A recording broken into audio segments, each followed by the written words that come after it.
বাঙালি মেয়ে আজকে পাকিস্তানি বউ হয়ে গেল। তার কত রং ঢং কষ্ট আছে বটে। সে 8 বছর আগে বউ সেজেছিলাম। যত দিন যায় বউ সাজার স্টাইল তত চেঞ্জ হয়। ঘুরে ফিরে দেখা যায় আগের কিছু সাজই ভালো লাগে।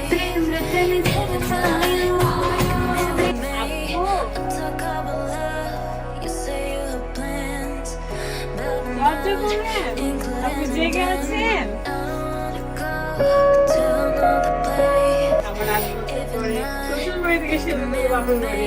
তো রাতে এসেছি, একটু নার্ভাস ফিল করছি। আব্বু আমাকে দেখে কি ভাববে এটা আমি ভাবতেছি, আসলে কি বলবে সেটাও ভাবছি। একটা কথা কিন্তু ঠিকই, আল্লাহ যা করে ভালোর জন্যই করে। কোনো জিনিস যদি নষ্ট হয়ে যায় কিংবা হারিয়ে যায় তাহলে ভাবতে হবে এটার থেকে বেটার কিছু আমাদের জন্য আছে। এই ধরুন আমার আব্বু বাটন ফোন চালায়, বাটন ফোনটা হুট করে নষ্ট হয়ে যায় আর তার বদলে এই ফোন। এখানে অনেক কিছুই আমি বলছিলাম, কিন্তু অতিরিক্ত বাতাস এবং ঝিঝি পোকা ব্যাঙের আওয়াজের জন্য আমার কথাই ঠিক মতো শোনা যায় না। এখন বাজে রাত 10:45 আর এই সময় আমি এসেছি বাড়িতে।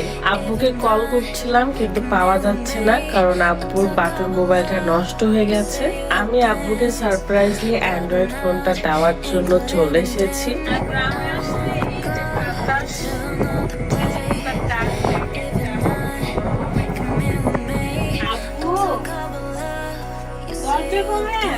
আপনি জেগে আছেন?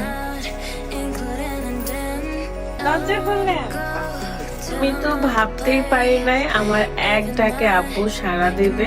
আমার ডাক শুনে আব্বু তাড়াহুড়ো করে বের হয়ে এসেছে। এত রাতে বাড়ি আসা দেখে আমার আব্বু ভয় পেয়ে গেছে যে কি হয়েছে আমার মেয়ের এত রাতে কেন।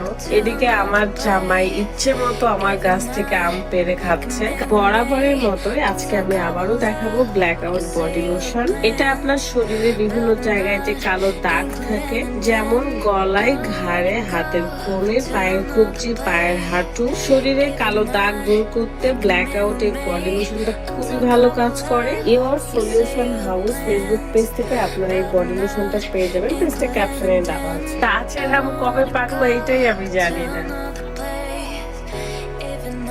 আমার সাথে যেহেতু 4-5 জন ছিল, তারা আমাকে শুধু হাসাচ্ছে।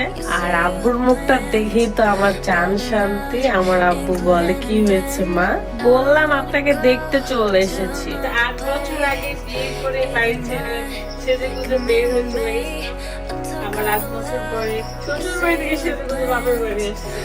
তারপর আব্বুকে বলি একটা পাটি নিয়ে আসেন, মাটির উপরে বসবো এন্ড আপনাকে একটা জিনিস দেব। আমার হাতে এরকম একটা বক্স থেকে আব্বু বুঝতে পেরেছে যে বাটন ফোনটা হয়তো নষ্ট হওয়া থেকে ফোন নিয়ে আসছে, বাট আব্বু এটা বুঝে নাই যে আমি অ্যান্ড্রয়েড মোবাইল নিয়ে আসবো। আব্বু তো ভীষণ খুশি, আর রাত এদিকে বাটন ফোন থেকে সিম গুলো বের করে ফেলে। মোবাইলে যা যা সেটিং করা দরকার আমরা সবকিছু রেডি করে দিই। অনেক আগে আব্বুকে মোবাইল কিনে দিতে চেয়েছিলাম, বাট আব্বু নিতে চায় নাই। কিন্তু এখন নষ্ট হয়েছে না, এখন ঠিকই নিবে। কিন্তু বিষয় হচ্ছে এখন রাত বাজে প্রায় 11:30। আসলে সারাদিন অনেক বেশি কাজ ছিল, তার মধ্যে আমার এই শুটটা ছিল। সবকিছু শেষ করে তবে আমি বাড়িতে এসেছি। হুট করে আসা, তার মধ্যে আমরা আগামীকালকেই ঢাকা যাব। তাই যত রাতই হোক না কেন আব্বুকে সুন্দর করে সবকিছু বুঝিয়ে দিয়ে তবে আমি বাড়ি ফিরবো। মানে হলো শ্বশুর বাড়ি যাব। আমি এখানে অনেকগুলো ফাংশন আব্বুকে দেখিয়ে দিচ্ছিলাম, বাট রাত বলে তুমি একদিনে এত কিছু বোঝাইলে বুঝতে পারবে না। আমার আব্বু ক্লাস 10 অব্দি পড়েছে, তাই আব্বু সহজে সবকিছু বুঝতে পারছে, বাট একদিনে সবকিছু সম্ভব না। কল দেওয়া, কল রিসিভ করা এবং নেট অন করে কিভাবে ইউটিউব চালাইতে হয় সেগুলো আসলে দেখাই দিলাম। আব্বুকে একটা ফেসবুক আইডিও খুলে দিয়েছি। আমি যখন বাড়ি ফিরি তখন আমি ট্রাই করছিলাম কল দিয়ে যে আব্বু রিসিভ করতে পারে কিনা। আমার আব্বু এখন সবকিছুই পারে মাশাআল্লাহ। প্রত্যেকটা মেয়েরই স্বপ্ন তার বাবার প্রত্যেকটা ইচ্ছে আশা সবকিছু পূরণ করবে। আমি জানি বাবার ঋণ কোনোদিনও শোধ করতে পারবো না, তারপরেও চেষ্টা করব আমার আব্বু যা যা লাগে সবকিছুই দিতে, আমার আব্বু ছোট ছোট আশা ইচ্ছে পূরণ করতে। সবাই যে যার জায়গা থেকে বাবা মাকে খুশি করার চেষ্টা করি। একটু হলেও তাদের হাসির কারণটা হওয়ার চেষ্টা করি। ভালো থাকবেন সবাই, আল্লাহ হাফেজ। আসসালামু আলাইকুম। আমি বউ সাজতে যাওয়ার আগে ভাবছিলাম কোন ব্যাগটা নিয়ে যাব। খুব স্পেশাল কিছু ব্যাগ অর্ডার করেছিলাম। এই ব্যাগগুলো কুমিরের চামড়ার প্যাটার্ন দিয়ে এক্সপোর্ট কোয়ালিটির চামড়া দিয়ে তৈরি করা হয়েছে। আমি খুব এক্সাইটেড ছিলাম। তখন আমি ব্যাগগুলো আনপ্যাক করব। ব্যাগগুলো 100% জেনুইন লেদার দিয়ে তৈরি করা। আমি একটা পার্স এবং দুইটা ব্যাগ অর্ডার করেছিলাম, যেগুলো 5 বছরের গ্যারান্টি এবং 2 বছরের ফ্রি সার্ভিস ওয়ারেন্টি রয়েছে। এই পার্সে 12টি কার্ড স্লট রয়েছে। ফিঙ্গার ফেসবুক পেজ থেকে আপনারা এই ব্যাগগুলো পেয়ে যাবেন। পছন্দের এই লাল ব্যাগ এবং পার্স নিয়ে বের হয়ে গেলাম, কারণ আমি আজকে যে ড্রেসটা পরবো সেটার সাথে কিছু গহনা নিতে হতো। তো এগুলো নিয়ে আমি পার্লারে চলে যাই, তিথিয়াপুর পার্লারে, যেটা লোকেশন রাজশাহী নিউ মার্কেটে, ওমর প্লাজা থেকে একটু সামনে। সো আমাকে এই পাকিস্তানি লুকে কেমন লাগছে আপনাদের অবশ্যই কমেন্ট করে জানাবেন। এই ড্রেসটা এবং এই কালারটা এত জোস, আমার খুব পছন্দের একটা কালার। রেডি হয়ে চলে গেলাম ফটোশুট করতে। এন্ড এত গরমে সন্দীপ ভাইয়া, সজল ভাইয়া সবাই ছিল। কামিজ এবং ওড়নার সাথে একটা স্কার্ট রয়েছে, যেটার কারণে ব্রাইডাল লুকে এটা আরো সুন্দর লাগছে। এত সুন্দর এই ড্রেসটা আমি নিয়েছি unique collection BD Facebook page থেকে। পেজটা কিন্তু ক্যাপশনে দেওয়া থাকবে, চেক করতে ভুলবেন না। যে কোনো প্রোগ্রামে এই ড্রেসটা পরলে অনেক বেশি সুন্দর লাগবে। আমি এখানে ব্রাইডাল লুক নিয়েছি, তাই আপনারা নর্মালি পরে ঘুরে বেড়াতে পারবেন। নিজেকে একটু অন্যরকম ভাবে দেখতে চেয়েছিলাম আর কি। ফটোশুট করতে চলে এসেছিলাম রাজশাহী ভার্সিটি, বাট এখানে এসে দেখি কাশফুল ছোট্ট ছোট্ট, অনেক বেশি সুন্দর লাগছিল, বাট অনেক গরমও লাগতেছিল। সন্দীপ ভাইয়া, সজল ভাইয়া সবাই মিলে আমাকে খুবই হেল্প করেছে এন্ড তারা খুব সুন্দর সুন্দর কিছু পিকচার ভিডিও তুলে দিয়েছে।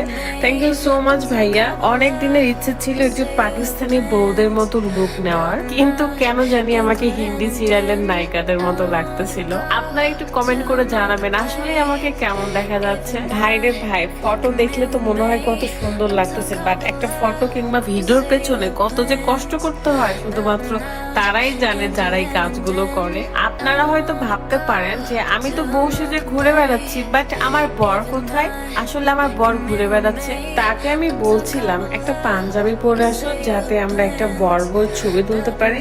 সে আসলে এই গরমের মধ্যে পাঞ্জাবি পরতে একদমই ইচ্ছুক ছিল না, তাই আমি নিজে নিজে শুট করলাম, নিজে নিজে ভিডিও করতেছি। সন্দীপ ভাইয়া তো যতক্ষণ পর্যন্ত তার মনের শান্তি না হচ্ছে ততক্ষণ আমার সুন্দর সুন্দর পিকচার উঠাই দিয়েছে।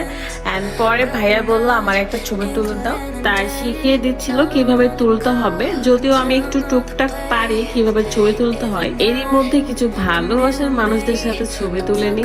রাত বাইক নিয়ে আমার জন্য ওয়েট করতেছিল, বারবার বলছে তাড়াতাড়ি শুটটা শেষ কর, আমরা খেতে যাব সবাই মিলে। এই তো মহারাজা চলে এসেছে, কোনো পাঞ্জাবি নাই, শার্ট নাই, সে আসলে বিন্দাস ঘুরে বেড়াচ্ছে।